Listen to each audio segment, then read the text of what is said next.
পঞ্চগড়ের বোদা উপজেলার লাঙ্গল গ্রামের কৃষি উদ্যোক্তা মোহাম্মদ সাজ্জাদ হোসেন কোটি টাকার লাভের স্বপ্ন নিয়ে উপজেলার ময়দানদিঘি ইউনিয়নের সর্দারপাড়া এবং পঞ্চগড় সদর উপজেলার মাগুরা ইউনিয়নের নলেহা ও গেদিপাড়া এলাকায় বিভিন্ন ব্যক্তির কাছ থেকে 180 বিঘা জমি বর্গা নেন। আলু সহ বিভিন্ন ফসলের সাথে শুরু করেন মিষ্টি কুমড়ার চাষ। ফলন উত্তোলনের সময় হলেও গাছে আসেনি একটি ফলও। এতে ব্যাংক ঋণ, বাকিতে নেওয়া সার ও কীটনাশকের টাকা, জমির মালিকের পাওনা এবং শ্রমিকদের মজুরি পরিশোধ নিয়ে চরম দুশ্চিন্তায় পড়েছেন তিনি। সোমবার 18 মে সরজমিনে গেলে কপালে চিন্তার ভাঁজ নিয়ে জমির মাঝে বসে থাকতে দেখা গেছে উদ্যোক্তা সাজ্জাদ হোসেনকে। এ সময় দেখা যায় বিস্তীর্ণ ফসলি মাঠ জুড়ে গাছে ফুল ধরলেও ফলন আসেনি। কৃষি উদ্যোক্তার অভিযোগ, ভালো ফলন ও লাভের আশায় 180 বিঘা জমিতে প্রায় 40 লাখ টাকা খরচ করার পরও মিষ্টি কুমড়া উত্তোলনের সময় নেই কোনো ফলন। সাজ্জাদ হোসেনের দাবি, প্রথমে আলু চাষ করলেও লোকসানের মুখে পরে মিষ্টি কুমড়া চাষের সিদ্ধান্ত নেন। স্থানীয় সার, বীজ ও কীটনাশক ব্যবসায়ী আরিফুর রহমান রাসেলের পরামর্শে ঢাকার আলমগীর সিডসের ব্যাংক সুইট 2 জাতের বীজ সংগ্রহ করেন তিনি। কোম্পানির পক্ষ থেকে প্রতি একরে 19 থেকে 20 মেট্রিক টন ফলনের আশ্বাস দেওয়া হয়েছিল। সে অনুযায়ী সেচ, সার, কীটনাশক সহ নিয়মিত পরিচর্যা করা হয়। গাছের বৃদ্ধি ভালো হলেও 3 মাস পেরিয়ে গেলেও খেতে কোনো ফলন না আসায় বীজ কোম্পানির বিরুদ্ধে প্রতারণার অভিযোগ তুলেছেন তিনি। বিষয়টি নিয়ে একাধিকবার আলমগীর সিডসের সঙ্গে যোগাযোগ করা হলেও কোনো প্রতিকার দিচ্ছেন না তারা। এদিকে জমিতে কাজ করা শ্রমিক ললিতা ও বৈশাখী সময় সংবাদকে বলেন, এক সময় এই জমি থেকে প্রচুর ফলন এসেছিল। প্রতিবারের মতো এবারও জমিতে মিষ্টি কুমড়ার বীজ আমরা রোপণ করেছি। এর আগে উদ্যোক্তা আলু চাষ করে লোকসান করেন, পরে লাভের আশায় মিষ্টি কুমড়া চাষ করে এখন দেখে কোনো ফলন নেই।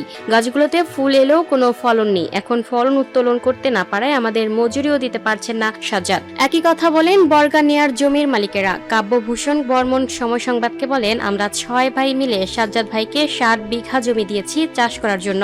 আলু করে তিনি অনেক টাকা লোকসান করেছেন। সেই জমিতে তিনি মিষ্টি কুমড়া করেছিলেন। জমিতে গাছ ভর্তি হলেও কোনো ফল আসেনি। এটা বীজের দোষ। আমাদের জমির পাশে অন্য লোক মিষ্টি কুমড়া করেছে, তাদের জমি মিষ্টি কুমড়া দিয়ে ভর্তি। সাজ্জাদ ভাই আলু করে কিছুটা টাকা দিয়েছিলেন, কিন্তু বলেছিলেন মিষ্টি কুমড়া বিক্রয় করে বাকি টাকা দিবেন। কিন্তু মিষ্টি কুমড়ার ফল না আসায় আমরাও আমাদের টাকা নিয়ে চিন্তিত আছি। সার, বীজ ও কীটনাশক ব্যবসায়ী আরিফুর রহমান রাসেল সময় সংবাদকে বলেন, আলমগীর সিডস কোম্পানি আমাকে জানিয়েছে তাদের বীজ ভালো হবে। একরে 19 থেকে 20 টন ফলন হবে। গত 26 জানুয়ারি কোম্পানিকে নগদ টাকা দিয়ে 10 কেজি 600 গ্রাম বীজ নিয়ে আমি সাজ্জাদ ভাইকে দেই। তাদের নির্দেশনা মেনে সব করি, কিন্তু জমিতে প্রচুর গাছ থাকলেও মিষ্টি কুমড়া একটিও নেই। আমি কোম্পানিকে বলেছিলাম আপনাদের বীজ নিয়ে সাজ্জাদ ভাইয়ের প্রচুর টাকা ক্ষতি হয়েছে, তাদের ক্ষতিপূরণ দিতে হবে, কিন্তু এখন তারা নানাভাবে টালবাহানা করছে।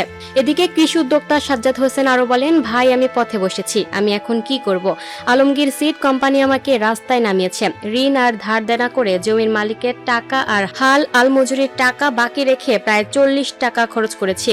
এত টাকা আমি কিভাবে পরিশোধ করব? আমি আলমগীর সিড কোম্পানির কাছে ক্ষতিপূরণ চাই। তারা আমাকে ক্ষতিপূরণ না দিলে আমি আদালতে যাব। এ বিষয়ে পঞ্চগড় জেলা বীজ ও প্রত্যয়ন কর্মকর্তা কৃষিবিদ মোহাম্মদ শামীম সময় সংবাদকে বলেন, কৃষি উদ্যোক্তা সাজ্জাদ বীজ কিনে প্রতারিত হওয়ার একটি অভিযোগ জেলা প্রশাসনকে দিয়েছেন, যার অনুলিপি আমরা পেয়েছি। জেলা কৃষি সম্প্রসারণ অধিদপ্তর, উপজেলা কৃষি কর্মকর্তা সহ আমরা সরজমিনে গিয়ে অভিযোগের সত্যতা পাই। তিনি আসলেই ক্ষতিগ্রস্ত হয়েছেন। এ নিয়ে তদন্ত করে প্রয়োজনীয় ব্যবস্থা গ্রহণ করা হবে।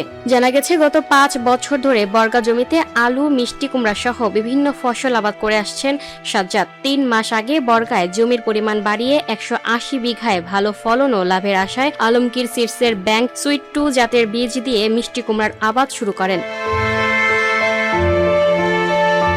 Lucky Akter, up to date news, Dhaka.